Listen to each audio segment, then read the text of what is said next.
Me and my two aunts recently sold my grandmother's house. I was raised in the house with one of my aunt's sons. My grandmother and my aunts raised me after my mom died. I inherited my mother's portion of the estate because my grandmother died without a will. I moved out when I went to college. I'm now 30-something, married, great job, house and kids. My cousin stayed in the house with his ailing mother, taking care of her while he worked dead-end jobs, dropping out of college and other programs. My other aunt also moved out long ago. The house was paid off in the 80s. My aunt and her son stayed there for 15 years after the rest of us and my grandma died. They paid the property taxes and utilities. The house fell into disrepair. I even gave them $20,000 a few years ago to fix the roof. We only sold it because my aunt and her son wanted to move out and start over. They have never lived in another home, ever. When we sold the house, my aunt and cousins thought it should be split 4 ways. Me, my cousin, my two aunts. The law says it's just me and my two aunts. My aunt also wanted to be reimbursed for property taxes. I said no because they paid no rent, and had they kept up the house, we could have sold it for $100,000 more. My aunt is pissed at me, and now my cousin won't talk to me. He came to my wedding and didn't speak to me. He doesn't speak to my other aunt either. In the one conversation we did have, he said I was greedy and that he deserved a share because he lived there and took care of the property. He also said he needed the money more than I do, since I'm doing well for myself. He also said I disrespected his mother because she spent money on me as a kid and could have left me in the street. He also mentioned how he knows I got life insurance money after my mom died. I did, and spent it on college tuition. Also, when my other aunt died, she left me everything because she has no kids, helped raise me, and did not like my other cousin and his mother. I gave my cousin $15,000 of her inheritance at the time, and he blew it on electronics and yet another get-rich-quick scheme. So am I the a-hole for not sharing my inheritance with him? This typically would not bother me, but I don't have much family left, and my aunt is sickly, and my cousin will not communicate with us when she's in the hospital, and it's eating me up. Not the a-hole. He should have been paying you and the other aunt rent all these years for having sole use of a house he only owned a third of. On top of that, he let it all fall into disrepair. He's trying to get more money out of you when in reality, he actually owes you money. You should get more than that third. Not the a-hole. If you gave him $15,000 and he blew it all, then he'll just do it again. He's irresponsible, and there's a reason he inherited nothing. Not the a-hole. My husband has been going through a bickering estate these last 3 years. Main thing is, stick to the law and/or will. This avoids legal challenges and more headaches down the road. If you want to give some money to your cousin, you can gift him an annual amount, under the limit to avoid taxes. That would be good for someone who blows through money to not get it all at once. I moved back to my hometown to care for my dad at the start of the virus. My dad needed full-time care. One brother was already living with him. Another had been living with him but moved back in with his wife. I can work remotely from wherever, so it made sense for me to move back to live with him. This way, he'd always have someone at home when my brother was working. I lived in a big U.S. city with ambiguous transit and didn't have a car when I moved back, so I used my dad's car for errands, seeing as he couldn't drive, and I was now his primary caretaker. The car was 20 years old and had 170,000 miles on it.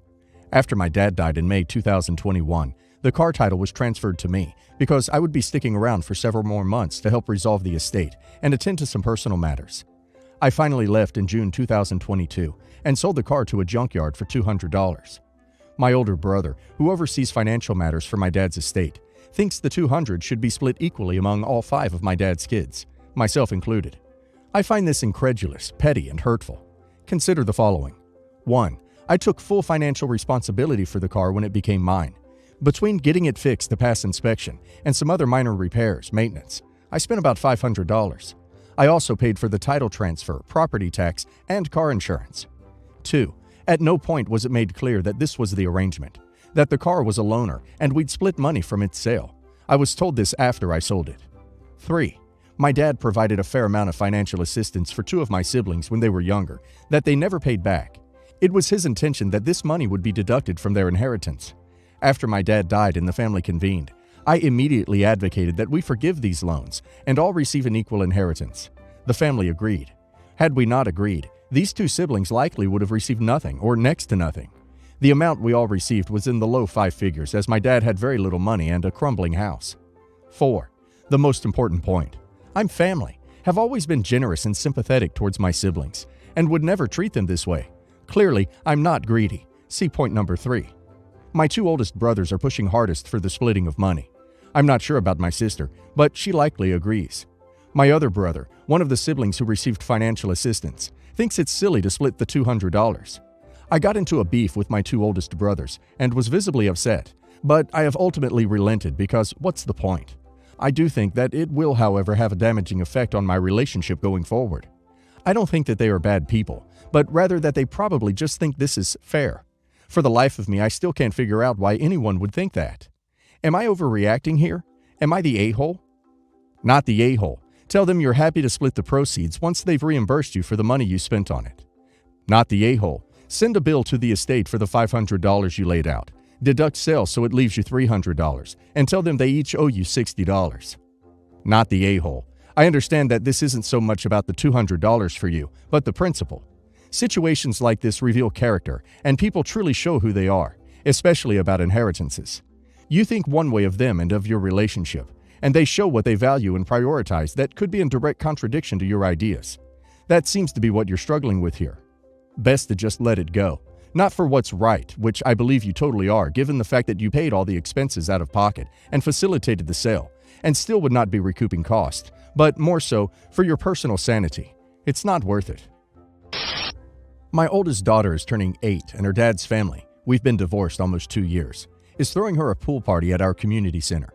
Her dad and I are on minimal speaking terms. Not my choice. He chooses not to get along with me. And he is recently engaged, and his fiancée is pregnant. I barely know her. I used to be very close to his entire family. They are tight-knit, as my ex and I were high school sweethearts. But since the split, I'm very low contact, except with his mom, who will always hold that mom number 2 place in my heart. And even then, I only see her when my kids are involved. My daughter invited me to her party, and I want to go because she wants me there. Her dad told me that he would pick her up from my house and take her and her little sister to the party. So I mentioned that she had invited me to come. He responds that it's the first time his fiancés and his families will be meeting, and he won't say no to me coming, but asked me to respectfully decline my daughter's invitation. The day of her birthday, my daughters will be with me and we will celebrate, but it won't be a big party with her friends, etc. What would make me the a-hole here? Declining and potentially hurting my daughter's feelings, which is not what I want to do, or attending and possibly making adults act like adults? Not the a-hole. Divorced dad with kids here. It's not about you or your husband. It's about your daughter. Honestly, if his daughter wants her mom there, the father should put his feelings aside and welcome you for the sake of his daughter. It's called co-parenting. He should want to make his daughter happy, especially on her birthday. The fact that he's not doing this speaks volumes for his character. Also, using a kid's birthday party to have the two families meet for the first time is weird to me. That's just one more thing that takes the attention away from the birthday girl. Not the a-hole. It's a party for the kid, not a party so his family and his fiancé's family can meet. If your daughter wants you to go, and you're not going to make a scene or anything, then you should go. The kid comes first between you two, especially on her own birthday. Not the a-hole. Talk to your ex again and find a compromise. Maybe you come late, just come for cake and presents, or something like that, so that his girlfriend can spend some time with his family. But he should think of your daughter, not just his new girlfriend. This is supposed to be a birthday party for an 8-year-old girl, not a coming out party for his girlfriend. Update. Wow, thank you everyone for your input. I got great points for and against attending. I told my ex that he shouldn't pin it against me if I declined, and told him that any events moving forward centered around our daughter would include me.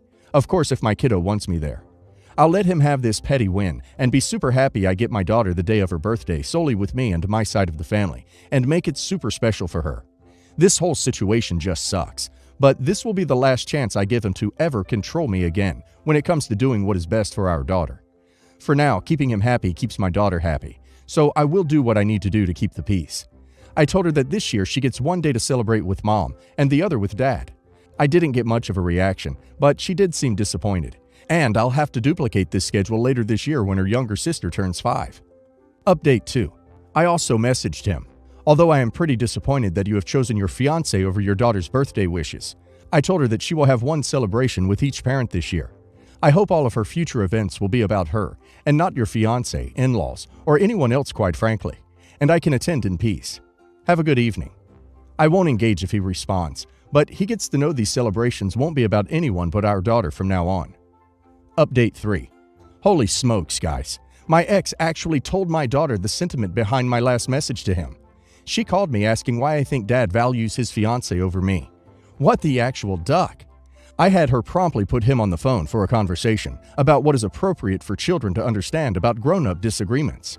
He disagreed, while stating she doesn't understand social nuances of the party invitation, while thinking she should be privy to my message. He also said his point about the introduction was just an excuse for me not to come.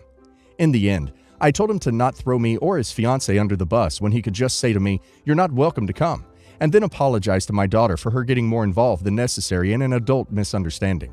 Ugh. Why did I ever have children with that man? I have an estate in the low 8 figures. I remarried 6 years ago, so I'm in the process of revisiting my estate plan and have a dilemma on what to leave my biological child versus my stepchild once I pass.